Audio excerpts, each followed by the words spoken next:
Eh, est-ce que ce serait pas le week-end par hasard? Alors, en tout cas, j'espère que ça l'est pour vous. J'espère que vous travaillez pas samedi ni dimanche.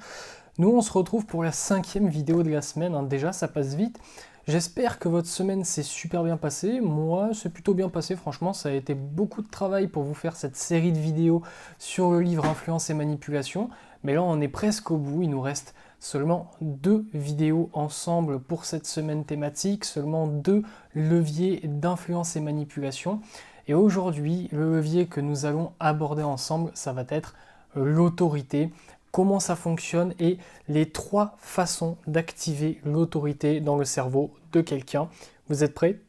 C'est parti. Alors, qu'est-ce que c'est que l'autorité? L'autorité, c'est pas spécialement un concept très compliqué à comprendre dans ce livre, mais on va classer ça, on va dire, en 2 catégories. On va prendre la catégorie des gens qui sont plus aptes que nous à faire quelque chose, par exemple un professeur, et on va prendre la catégorie des gens qui ont un attribut qui font que nous sommes obligés ou que nous les respectons naturellement, par exemple un policier ou un gendarme qui a donc un uniforme qui fait que nous le respectons parce que, eh bien, il incarne des valeurs ou tout simplement parce que nous n'avons pas le choix si on ne veut pas prendre 90 € d'amende. Pour te montrer à quel point l'autorité est une arme de persuasion très puissante, c'est certainement l'une des plus puissantes qui peut pousser les gens à faire des choses qui sont vraiment incroyables et voire même vraiment folles.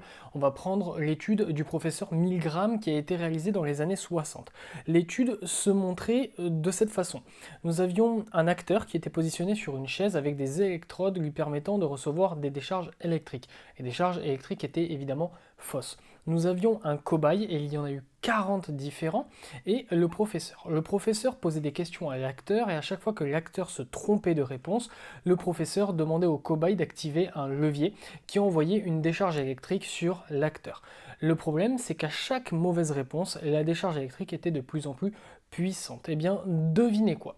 Les décharges électriques s'intensifiant encore et encore et encore, le cobaye n'a jamais arrêté d'envoyer les décharges électriques parce que le professeur lui ordonnait de le faire jusqu'à atteindre des sommets tels que pour un être humain, si ce n'était pas un acteur et que les décharges étaient réelles, la personne aurait pu tomber dans les pommes, littéralement s'évanouir, voire peut-être même mourir si la personne était cardiaque. Et pourtant, sur les 40 cobayes de l'étude, aucun n'a arrêté d'activer les décharges électriques, même lorsque l'acteur le suppliait et hurlait, poussait des hurlements absolument atroces. La personne a continué encore et encore et encore à envoyer des décharges électriques.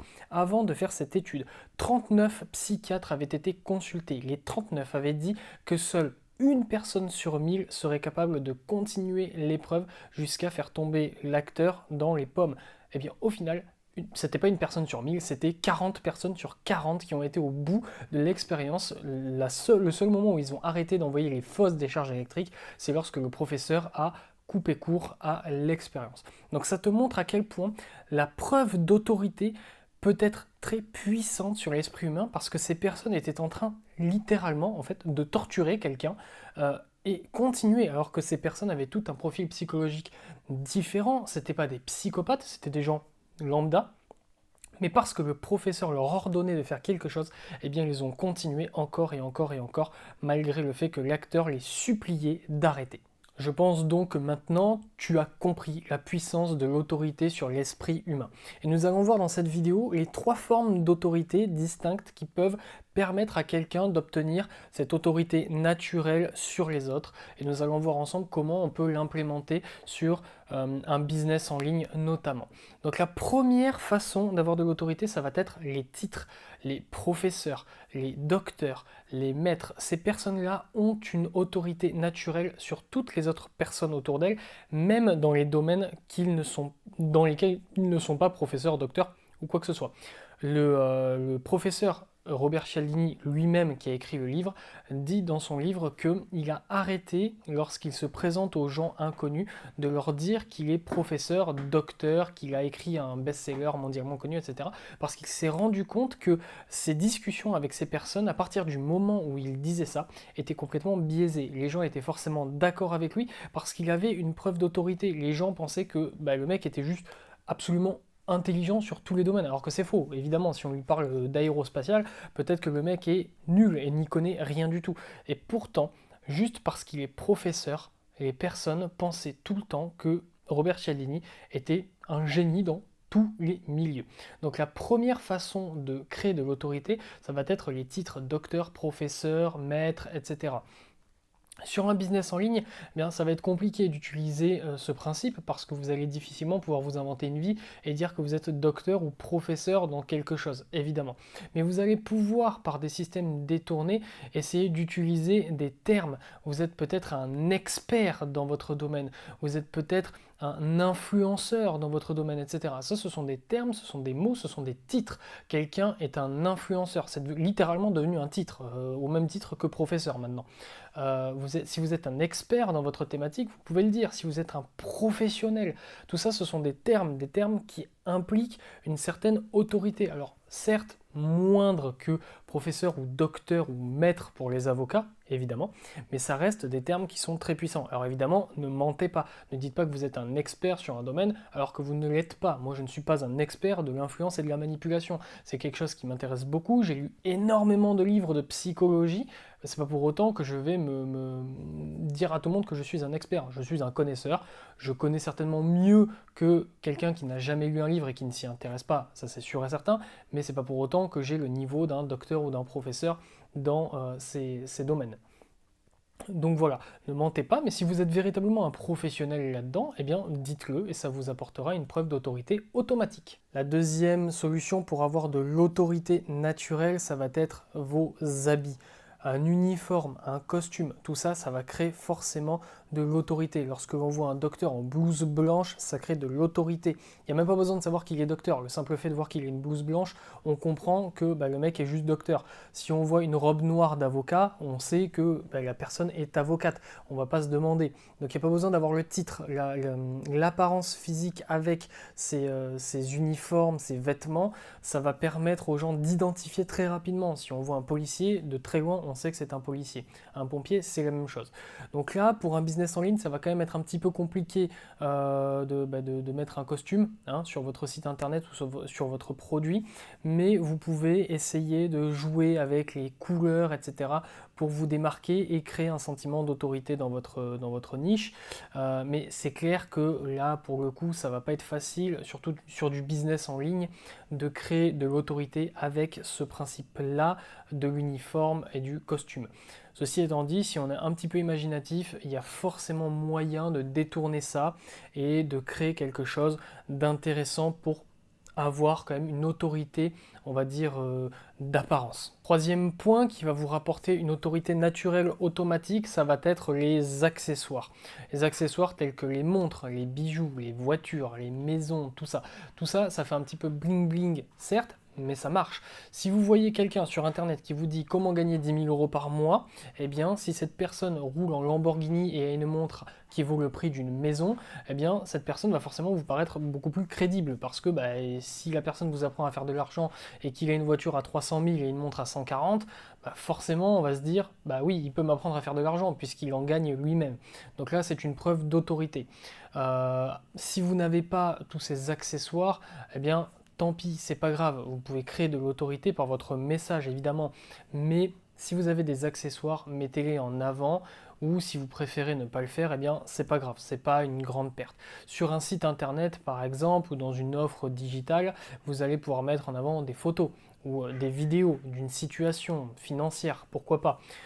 Donc là, ça va être encore une fois à vous d'adapter par rapport à votre business comment faire ressortir des accessoires. Par exemple, le stéthoscope d'un docteur, c'est pas une montre à 40 000, mais ça reste un accessoire qui crée de l'autorité automatique. Donc certainement que dans votre niche, dans votre produit, vous allez avoir moyen d'implémenter des accessoires afin de montrer que vous avez une certaine autorité. Là encore, c'est du cas par cas. Moi, je vous donne la clé telle qu'elle est, mais je ne peux pas vous donner un exemple pour tout le monde, évidemment. Mais il y a forcément un moyen de mettre ça en place dans votre business en ligne ou en physique. Donc pour résumer les trois principes de l'autorité, vous l'aurez compris, l'autorité c'est pas une une technique d'influence qui est facile à mettre en œuvre parce que bien, si on n'a pas de titre, si on n'a pas d'objets, d'accessoires, si on n'a pas de costume ou d'uniforme, bah, c'est compliqué de s'en inventer un évidemment. Donc c'est très souvent un principe d'influence que les gens ne pourront pas utiliser. Après, il y a forcément des moyens détournés, à vous d'être un petit peu imaginatif pour essayer de récupérer au moins une fraction de cette arme d'influence, littéralement, parce que c'est une arme d'influence, on l'a vu avec l'expérience de Milgram. Quelqu'un qui a énormément d'autorité sur quelqu'un d'autre, eh bien, va pouvoir lui faire faire des choses qui sont littéralement inhumaines. Donc, vous pouvez certainement vous débrouiller à trouver des moyens d'adapter l'autorité à votre business, mais ça reste quand même quelque chose de très compliqué, donc c'est pas forcément la règle d'influence que tout le monde va pouvoir mettre en pratique, mais ceci étant dit, le plus souvent, vous allez pouvoir utiliser au moins les titres, ne serait-ce qu'en disant que vous êtes un professionnel ou un expert. Donc pour récapituler, nous avons les titres, les costumes ou les habits, les vêtements, tout ça, et les uniformes, et les accessoires, les bijoux, les montres, les voitures, etc. Toutes les choses qui sont ostentatoires, que vous allez pouvoir montrer aux autres pour prouver votre autorité. Donc c'est tout pour cette vidéo, j'espère qu'elle t'aura plu, j'espère que ça t'aura appris des choses. Effectivement, peut-être que tu es un petit peu déçu parce que c'est pas forcément la règle la plus facile à implémenter dans un business, mais je suis sûr et certain qu'avec un petit peu d'imagination, il y a moyen d'en faire quelque chose. En tout cas, j'espère qu'elle t'aura plu et que ça t'aura permis de te rendre compte de la puissance de la preuve d'autorité, de ne pas te faire manipuler éventuellement par des gens qui se vantent d'être ceci, cela, ou qui te montrent des choses parce que eh bien, c'est très facile. N'importe qui peut aller louer une voiture extrêmement chère pour la journée, faire une ou deux vidéos et en vous disant ben voilà comment c'est facile de gagner 10 000 euros par mois parce que regardez, moi j'ai une Lamborghini. Bon, le mec l'a loué. La location, petite parenthèse, c'est pas forcément quelque chose de mauvais, hein. Il y a des gens qui sont très riches et qui peuvent se permettre de louer des nouvelles voitures en boucle, en boucle, en boucle. C'est pas ça le problème. Là, on parle plutôt de gens qui vont chercher à vous escroquer, hein. Ça s'est déjà vu sur YouTube, des mecs qui vous vendaient des programmes de formation révolutionnaires et qui avaient loué des grandes villas aux États-Unis pour vous dire bon ben regardez ce que je possède, machin, et en fait ils avaient rien du tout. Donc faites attention, c'est pas forcément quelque chose que vous allez vous pouvoir utiliser, mais en tout cas ça va être quelque chose que vous allez pouvoir vous prémunir parce que vous connaissez à présent comment l'autorité fonctionne. Si la vidéo t'a plu, n'hésite pas à t'abonner, à activer la cloche des notifications. Ici tu le sais, c'est une vidéo par jour, tous les jours, du lundi au samedi, 18h15 précise. En ce moment, on est dans la semaine thématique influence et manipulation. Il ne nous reste plus qu'une seule clé à aborder, nous l'aborderons demain. Allez, puisque tu es resté jusqu'ici, je vais te dire de quoi il s'agit, c'est la clé de la rareté et de l'urgence. Donc voilà, si la vidéo t'a plu, n'hésite pas à mettre un petit pouce bleu, un petit commentaire, à partager la vidéo, ça sera vraiment super apprécié. Encore une fois, c'est quelque chose qui m'a demandé beaucoup de travail, mine de rien. J'ai lu le livre 4 fois, comme je te l'ai déjà dit dans la première vidéo, il me semble. J'ai lu le livre 4 fois pour essayer de te vulgariser au mieux tous ces principes. J'ai pas envie de passer pour un expert, j'ai juste envie de faire comprendre au maximum de monde possible les principes d'influence et manipulation, que ce soit bien ludique et que ce soit facile à comprendre pour que tout le monde puisse au moins s'en prémunir et pouvoir éventuellement s'en servir pour faire le bien autour de soi ou pour augmenter ses conversions lorsque l'on est une entreprise qui a besoin de vendre. On se dit à demain 18h15 pour la dernière vidéo de la série Influence et Manipulation. Merci beaucoup d'être resté avec moi jusqu'à la fin de cette vidéo. Restez fort, restez focus. Tchuss.